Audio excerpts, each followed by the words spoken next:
Good morning, children. So, in today's session, we are going to start with the syllabus. Okay, so what we have done in the last session? We have discussed what is social science subject is. So, I told you that social science is all about gathering the information or studying about our surroundings, and that studying about our surrounding is divided basically into the three branches or into the three parts, and that is history, geography, and political science or civics. Sorry. So today's session we will start with the first chapter of the history. Let's know the history. Okay, so this is your first chapter of the new subject. Okay, now children, you may be thinking that what is history? Okay, already I have made you understood it in the last session, but let's see it, understand it in the better form. So it is actually the study about the past. In history we study about the past, about the life of the people. We know, we come to know about the monarch system. Okay, what is a monarch system? Means जब पहले के ज़मानों में, ancient means बच्चों past. Okay, so this word will come again and again. Ancient means past. तो जो हमसे हमारे जो पूर्वज थे, आज हम जिस मॉडर्न वे ऑफ लाइफ में पहुँचे वो ऐसे तो नहीं पहुँचे. हमारे पूर्वज इस तरह की उनकी लाइफ स्टाइल नहीं थी. Is it? तो हम कैसे थे और वहाँ से आज के मॉडर्न वे में कैसे पहुँचे, और हमारे जो एंसेस्टर्स थे, हमारे जो पूर्वज थे, उनका लाइफ कैसा था. Okay, and today in India there is a democracy, but always there was not a democracy. Okay, so there was an monarch system of the various kings, जहाँ पे राजा बनते थे. Is it? तो राजा जो सबसे शक्तिशाली होता था, पावरफुल होता था, वो अपने आप को राजा डिक्लेयर करते थे. So people don't use to elect them. आज जैसे कि अगर we have a prime minister Narendra Modi, तो उनको हम इलेक्ट करते हैं, बट पहले ऐसा नहीं होता था. पहले किंग होते थे, and how they ruled their failures, their achievements. और इन राजाओं ने कैसे रूल किया, उन लोगों के फेलियर्स क्या थे, अचीवमेंट्स क्या थे, how they conquers the different part. And it also give us idea about the state of कि एंशंट टाइम में आर्ट कैसा था, लिटरेचर कैसा था, कल्चर कैसा था, उनका सिविलाइजेशन कैसा था. Is it? तो हमारे जो पूर्वज थे उसके बारे में हम हिस्ट्री में पढ़ते हैं. ओके, और उन लोगों का लाइफस्टाइल क्या था, वो किस तरह का आर्ट था उनका. Art means, for example, temple is a piece of art. Okay, paintings on the caves, that is an art. वो किस तरह की भाषा बोलते थे, व्हाट वर द लिटरेचर, उन लोगों का कल्चर कैसा था, उन लोगों का सिविलाइजेशन कैसा था. That all we will see in the history. Okay children, what is the need to read the history? हमको एक्चुअली क्यों हिस्ट्री जानने की ज़रूरत है? Because it provides an information about the customs, traditions, belief, diet and dress of the people of a different generation. ये हमें बताता है कि जो हमसे पहले के जनरेशन वाले लोग थे, उनका लाइफस्टाइल क्या था, उनका ट्रेडिशन क्या था, वो किस तरह के खाने खाते थे, किस तरह के कपड़े पहनते थे, उनकी बिलीफ, उनकी मान्यताएं क्या थी. And by studying the history we can also contrast with the past and the present. और हम दोनों को कंपेयर भी कर सकते हैं कि आज की ये चीज़ है, पहले ऐसे होती थी, आज ऐसे होती है. And one can bring a good changes in the society. Always it is not correct to say कि ओके जो कुछ भी हम मॉडर्न लोग कर रहे हैं that is only a correct. बहुत सी ऐसी भी चीज़ें हैं जो हमारे एंसेस्टर्स जानते थे और हमसे बेटर जानते थे. So why not to take advantage of that. Okay, and history also, you know, it also helps to tell you what is the process or the timeline of anything which is developed. Okay, now you must be thinking, children, that why we should study about the human society of the past. हमको जो past human society है उसके बारे में इतनी जानने की क्यों ज़रूरत है? Is it? So history is not only related with the matter of the past, but also act as a oracle with the current system. History सिर्फ ये बात नहीं है कि ओके पहले क्या हुआ था उसके बारे में हमको पढ़ना है. No, it is also about the comparison. It is also about to know the process of the development. Human, हमारी जो सोसाइटी है वो आज जिस लेवल पे पहुँची, हम जिस लेवल पे पहुँचे, हमने कहाँ से कहाँ डेवलप किया. That all, if we want to know, then that can only be done by studying or by knowing the past, that is by knowing the history. Who were our ancestors? Where did they live? Where did they eat? History gives us information about many such matters. It informs us about the changes that have occurred in the human life. So what was the process of the development? We have seen that all we can know with the help of history only. तो हम 6th standard में ancient history करेंगे and ancient history is all about this. Okay, कि जो human का process of development है वो कैसे स्टार्ट हुआ और हम आज कैसे पहुँचे. So what is the ancient part of the history that we are going to do in 6th standard. Okay, now what are the sources through which we can know the history. जैसा कि मैंने आपको first lecture में homework दिया था कि आप ये पता करना कि आपको आपके फैमिली के हिस्ट्री के बारे में कैसे पता चलता है. तो आपको कैसे पता चलता है? देखो, आपने तो आपके मम्मी डैडी का मैरिज नहीं देखा, लेकिन आपके पास उस मैरिज का वीडियो है, फोटोग्राफ है. सो that is a sources of the history. वो एक ज़रिया है ये पता लगाने का कि आपके मम्मी डैडी के ज़माने में आज से 25 साल पहले, 20 साल पहले शादी कैसे होती थी. Is it? What were the traditions, customs, then newspapers, coins. So these all are the sources of the history.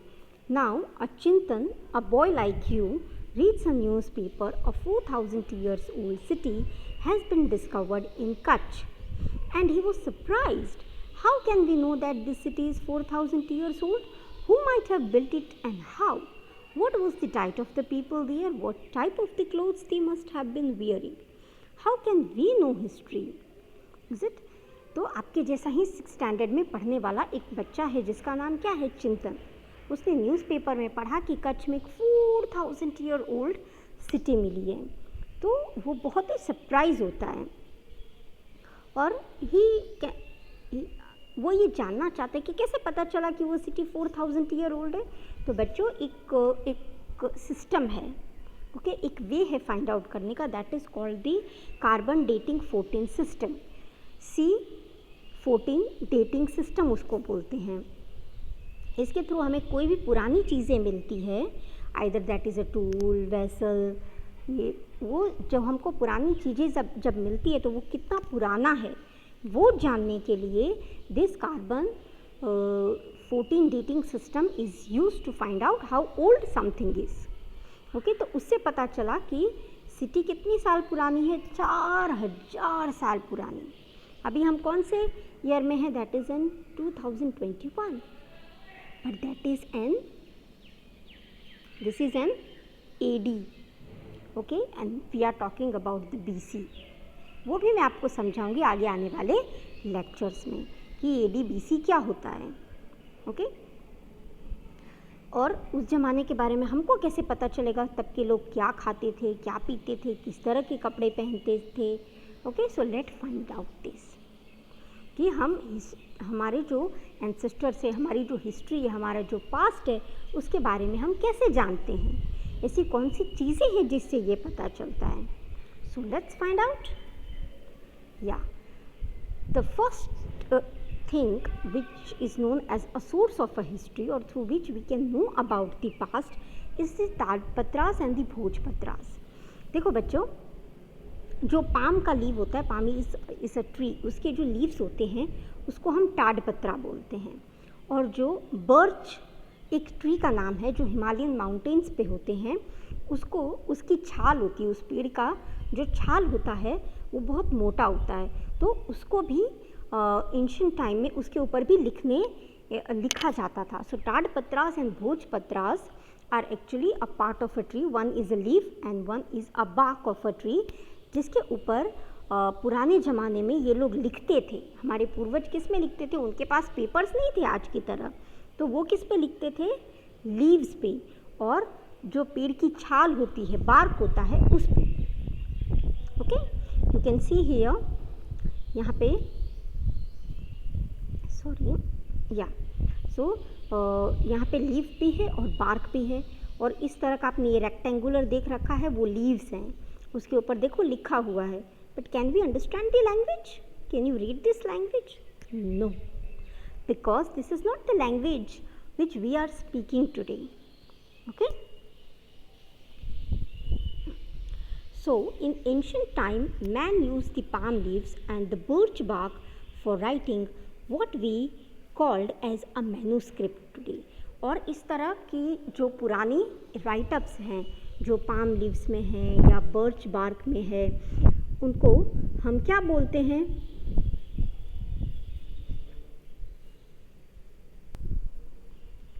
So what do we call it? A term for that is manuscript. कोई भी चीज़ जो leaves में या tree के bark में लिखी हुई है, and that is known as the manuscript. टाडपत्रा means the manuscript written on the leaves of the palm. Okay, टाडपत्रा कौन सी तरह की मैन्यूस्क्रिप्ट है? जो पाम लीव्स पे लिखी हुई है. Okay, and the भोजपत्रा means the manuscript written on the birch bark which is found in the Himalayas. And with the help of the manuscript written on the palm leaves and the bark of the birch,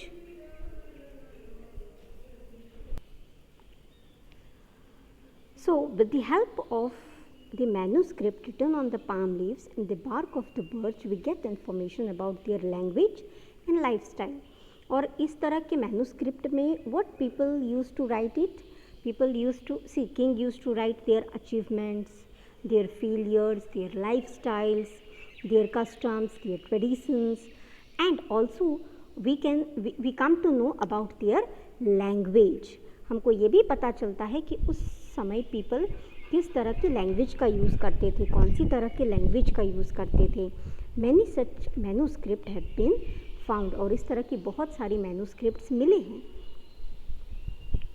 Now such manuscripts have been preserved in the temples and the monasteries. Now इस तरह के जो manuscript है वो कहाँ पे मिले हैं? टेम्पल्स में मिले हैं and monasteries. What are the monasteries? आश्रम जिसको आज हम बोलते हैं, they are known as the monasteries, जहाँ पे सेंट्स ऋषि रहते थे. They have a text in the Sanskrit, Prakrit and Tamil. और ये सारा जो कुछ भी टेक्स्ट होता था वो किन लैंग्वेजों में हमको मिला है? संस्कृत, प्राकृत और तमिल लैंग्वेजेस में. Even on this manuscript, what we found were poems, dramas, stories, and epics. Children, what is an epic? Long poem होती है ना, उसको epic बोलते हैं. जैसे महाभारत है, वो क्या है? वो epic है, एक बहुत बड़ी कविता है, इसलिए उसको महाकाव्य कहते हैं. Okay, so epics were also written on the Tadpatras and the Bhojpatras. They have also been preserved in the form of books. और उनको वो लोग बुक्स की तरह प्रिजर्व करते थे. They give us the knowledge about the customs and tradition, social belief, life style of the Kings, science, education, medicine, animals etcetera.